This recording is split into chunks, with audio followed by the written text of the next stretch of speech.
coisa ainda, sabe, irmãos? Né? E hoje tem duas meninas já adolescentes, já indo para encontro. Então, quando Deus, a gente entende o sonho de Deus, e a gente entende quem a gente é, a nossa vida muda. E eu fico feliz da vida, de poder ver essas coisas acontecendo. Eu fico feliz de fazer parte do sonho de Deus na sua vida, e você fazer parte do sonho de Deus na minha vida. Aleluias! Amém, queridas? E é isso que Deus falou no meu coração. Mulher, você é fruto do sonho de Deus. E o texto que nós vamos ver, que é um texto bem básico, né? Que está em Gênesis capítulo 1, versículos de 27 a 31, bem resumido aqui. Ele está: criou Deus, pois o homem a sua imagem. Aqui está resumido: a imagem de Deus o criou, e mulher os criou, e Deus os abençoou, e viu Deus tudo quanto fizera, e eis que era bom. Era bom. Muito bom. Fala assim comigo: Deus me criou. Deus me criou. E Ele viu que era muito bom. A irmãzinha estava brincando aqui, né? Dá para ver que a gente sempre tem um lanche bem bom. Cadê a irmã que brincou com o lanche? Já foi para lá para a cozinha, né? Prepara, porque olha para mim, né? Ela brincou, olha para mim, não fica com medo de comer não, viu, gente? Fica tranquilo, é uma bênção. Porque não importa se eu sou assim, se eu sou assim, se eu sou assim, se eu sou assim. Quando Deus formou você, quando Ele foi lá no ventre da sua mãe, quando teu pai e tua mãe já sonhou com você, peraí, pastora, tem alguns casos que não foi sonhado, realmente. Mas Deus pode transformar. Deus pode transformar, talvez a situação mais difícil, Ele pode transformar em fruto do sonho dEle. Porque quando Deus coloca a mão, queridas, não tem para ninguém. Amém. Quando Deus coloca a mão, não tem situação que Ele não possa curar, que Ele não possa reverter. E se eu for dar testemunho, alguns testemunhos sei que o Espírito Santo vai trazer ao meu coração nesta tarde, de acordo com a necessidade de cada uma de vocês aqui. Mas eu creio fielmente no Deus que transforma a água em vinho. Eu creio fielmente no Deus que pega aquilo que não tem nenhum sabor, talvez a sua vida, talvez a situação que você esteja passando, e fala: minha vida não tem sido sonho, coisa nenhuma, minha vida tem sido um pesadelo. Eu quero dizer para você que em nome de Jesus isso vai cair por terra hoje, porque você vai começar a sonhar os sonhos de Deus. Eu estava indo, né, como a pastora Andréia falou, moro em Blumenau. Já tem 15 anos que eu estou pastoreando a igreja ali. Desde a minha primeira nomeação, o bispo esqueceu eu lá. Né? E eu brinco com ele. Falo: bem, o senhor tem muito pastor para sentar a cabeça, deixa eu quieta lá, que aquela igreja é muito ruim, eles não merecem um pastor bom ainda. Né? E eu também sou muito ruim, não mereço uma igreja boa ainda, então deixa eu quieta lá. Eu sempre brinco bastante com o pastor. A irmãzinha lá sempre nos visitava quando estava dando assistência ela era de Caçador, ia para Blumenau dar assistência para o neto lá em Blumenau, agora está em Curitiba cuidando do outro neto aqui. Olha que bênção, né? Vendo o resultado do fruto de bênçãos. E amados, e ali a gente tem um trabalho, né, em Pomerode, uma cidade vizinha, um discipulado, tem também em Dayal. E eu indo a Pomerode, estava ouvindo um cântico que fala: teus sonhos são meus. Eu não vou cantar não, pode ficar tranquilo, senão nem pro café vocês vão ficar. Vai sair assim parecendo, né? E eu sei que os teus sonhos são meus, teus problemas são meus, a tua vida é minha vida. E eu estava ouvindo esse cântico no CD, e eu comecei a orar e falar com Deus. E eu sou muito chorona, né? Eu já me emociono logo, eu já começo chorando, porque a presença de Deus, ela enche meu coração. E eu falei: Senhor, sonha meus sonhos. Sonhe os meus sonhos. Sabe por que, Deus, que eu estou te pedindo para o Senhor sonhar meus sonhos? Porque eu sonho em ver o povo convertendo ao Senhor. É da vontade de Deus. Eu sonho de ver os casamentos restaurados. É da vontade de Deus. Eu sonho de ver os enfermos sendo curados. Eu sei que é da vontade de Deus. Eu sonho de ver, amada, essa juventude saindo das ruas e adorando e servindo ao Senhor. Eu sonho com isso. E eu sei que ia ser o sonho de Deus. E eu comecei a colocar diante de Deus meus sonhos pessoais, que eu sei que são sonhos de Deus. Então eu falei: Senhor, sonha meus sonhos. E se você pegar minha agenda de oração, você vai ver que está escrito isso lá. Senhor, sonhe os meus sonhos. Porque se Deus sonhou comigo há 53 anos, e eu não vou fazer as contas dos meses, mas já está quase chegando, meu aniversário é 15 de setembro, eu aceito presente pelo correio também, pode mandar, tá? Que depois eu mando o endereço, né? E amados, eu vou fazer 54 anos, e há quase 54 anos atrás, eu creio que Deus sonhou comigo, mas nem sempre foi assim. Antes de eu ter esse encontro com esse amigo que nós cantamos aqui, você está filmando, irmã? Sim. Fala sério. O bispo está lá em cima, você não mostra não. Amados, né? Antes de eu conhecer esse Jesus que nós cantamos aqui, que eu conheci um grande amigo e ele é filho de Deus Pai. O seu nome é? Jesus Cristo. Muito fraco. Seu nome é? Jesus Cristo. E nele a gente pode confiar. Queridas, até eu conhecer esse grande amigo, eu não sabia o que era ser fruto do sonho de Deus. Eu creio que Deus deu essa palavra no meu coração porque ela tem a ver com a minha vida, com a minha história. De uma pessoa que não se amava, de uma pessoa que tinha medo de ser autêntica, uma pessoa que tinha medo de não ser aceita. Então, eu sou a filha mais velha de 7 filhos. Meu pai queria um filho homem, veio uma mulher. Mas tudo bem, até aí não tem, né, nenhuma rejeição.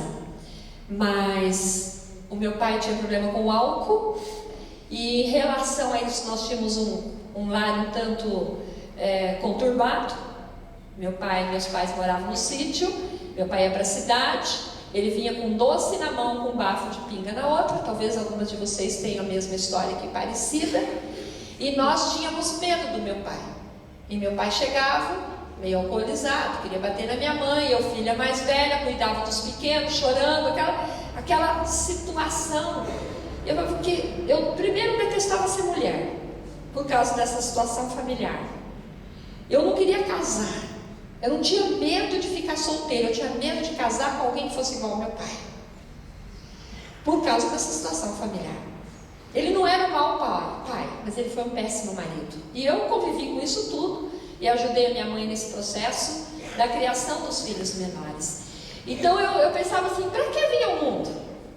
Para que viver? Então eu tinha muita rejeição de mim mesma por ser mulher. Eu falei, mulher nasceu para apanhar, mulher nasceu para sofrer, era um filho atrás do outro, quase que nascia debaixo do pé de café. E isso não é nem engraçado não, porque naquele tempo não tinha televisão, é verdade? Né? E ainda sofrendo, lavando roupa no rio. Minha mãe com aquelas bacias enormes de roupa, ia no rio lavar. E eu, a filha mais velha, foi que acompanhei todo esse histórico sofrido da vida da minha mãe. Graças a Deus meu pai mudou, é um homem transformado, mas essa foi a realidade da minha infância. Então eu tinha uma dificuldade muito grande de me amar, porque eu não sentia esse amor dentro da própria família. Então eu não gostava de mim, né? Dentuça para mim era a coisa menos feia que eu achava em mim. Amados, né? Eu não sou gordo, mas eu pesava 47 quilos, agora eu peso 53, você imagina eu com 47, era osso com osso. E eu tinha uma rejeição terrível de mim. Às vezes a gente vê as irmãzinhas queridas, né? Mais cheinhas, mais fofinhas. Ai, eu tô tão gorda, queridas. Eu me odiava porque eu era magra. Mas eu não odiava o meu corpo, eu odiava o que eu era por dentro. Porque eu não conhecia essa palavra.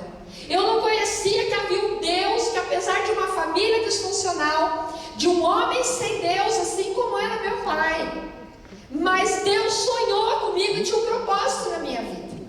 E é isso que eu quero deixar nesta noite, se eu falar irmãs, a gente fala tudo meio misturado, tá certo, tá? Amados, é isso que eu quero deixar nessa tarde. E o dia que eu encontrei esse amigo chamado Jesus, o dia que eu fui para uma igreja, que eu recebi esse calor e esse abraço, eu falei, o que é isso? Da onde vem tanto abraço? Eu nunca vi isso. Eu não conheço esse aconchego. E eu pensava, como é que todo mundo vem te abraçar, nem te conhece, nem sabe que você tomou banho, né? Mas nem é sábado. Como é que esse povo vem tudo te abraçar? Mas eu quero dizer uma coisa para vocês. O inimigo, ele tenta nos minar.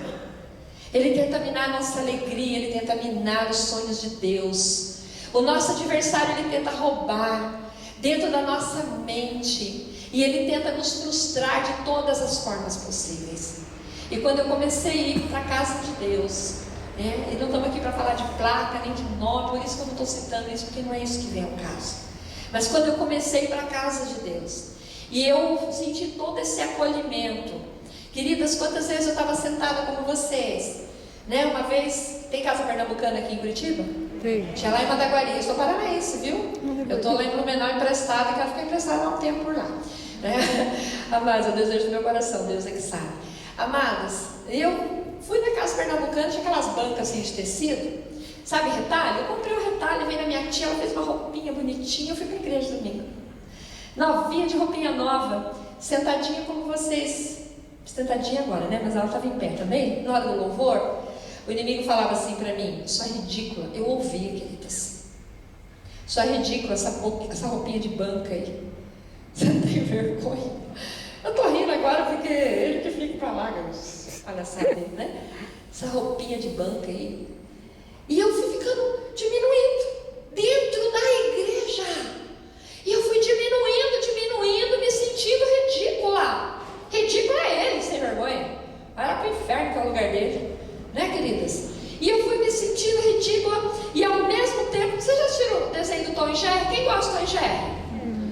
Eu assisto até hoje, né? Aí sabe aquele que fica o diabinho de um lado e o anjo do outro? Era isso que aconteceu comigo dentro da igreja. E eu ali, aí veio como se fosse uma voz de um anjo, falou: olha ao redor. E eu abri os olhos e eu olhei ao meu redor. Não tinha ninguém olhando para mim. Estava todo mundo louvando. Estava todo mundo adorando a Deus. E naquele momento eu falei: sai daqui, seu mentiroso. Ninguém estava olhando para mim. Nem estivesse olhando, ia saber que a roupa é de banca, amados. Tem tanta roupa, né? Você vai saber. Se fosse também, era minha, e daí? Grande coisa, não é? Mas por que o inimigo ia naquela área da minha vida? Porque é ali que tinha uma ferida. Porque eu não sabia que eu era fruto dos sonhos de Deus. Eu não sabia que lá em Isaías 43 estava escrito que eu te formei, eu te gerei. Você é a menina dos meus olhos. Quando passares pelas águas, ela não submergerão. Quando passar pelo fogo, não te queimarás. Eu não conhecia. Então eu era um alvo fácil. Eu não sei da tua vida, amadas. Conheço algumas de vocês, como mexi com as meninas aqui. Algumas a gente encontra com Deus, pastor Eloá, né? Pastor André. A gente está há um tempo aí na caminhada de ministério. Eu conheço algumas de vocês, né? A Elis, a esposa do pastor Leimar, né, Elis? A Diná, cadê a Dinazinha? Diná foi minha ovelha 7 anos lá em Blumenau, mudou de Curitiba, depois voltou, né? Então, algumas eu conheço um pouco melhor, né? Para não desfazer: ah, pastor não citou meu nome, queridas. Se eu lembrar da sua cara, já está muito bom, fica feliz, tá? Mas olha, né? Algumas, amadas, eu conheço um pouco melhor, né? Outras não, mas Deus conhece você lá na formação. Amém? Quantos anos você tem? 20, 10, 30, 50, 60? Eu quero saber quantos anos eu e você temos dentro de nós, porque talvez nós vamos começar a nascer hoje. Porque é isso que o Senhor falou ao meu coração. E a Bíblia relata algumas histórias de mulheres que eu quero citar rapidinho para vocês. E ela relata uma mulher que conta a história que a mulher estava muito triste. O nome dessa mulher era Ana. Tem alguém que chama Ana aqui? Tem uma Ana aqui. Amada, você não é estéril não, né? Você tem filhos, mas Ana era estéril. Você conhece a história? Amém. Tem mais alguém que chama Ana? Sim. Tem mais 2 Ana lá, né? Olha lá, tem mais